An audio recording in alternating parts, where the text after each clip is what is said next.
Opozita në Shqipëri është nga të rrallat në botë, e cila edhe pse ka 13 vite që vetëm humbet zgjedhjet, sërish nuk gjen forcë për t'u vetë përmirësuar dhe vetë rregulluar. Në vend që të reflektojë dhe të sillet si çdo pakic, ajo sillet sikur të ishte shumicë dhe sikur të ketë fituar zgjedhjet. Jo vetëm në ato që thot dhe artikulon, por edhe në ato që propozon. Ndonë se është opozita më e vogël që ka njohur në vitet e fundit parlamentarizmi në Shqipëri, që nga nisja e sesionit të ri parlamentar, nuk kanë lënë njëri pa shkarkuar.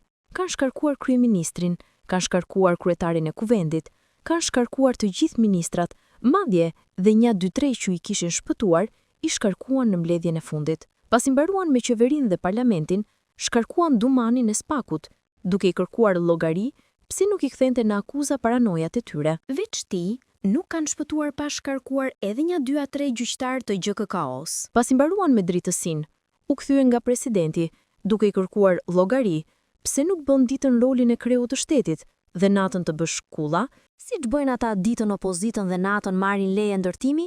Por pse ushtron ditën rolin e presidentit dhe natën punon si mjek? Kështu që e shtuan edhe presidentin në listën e të shkarkuarve.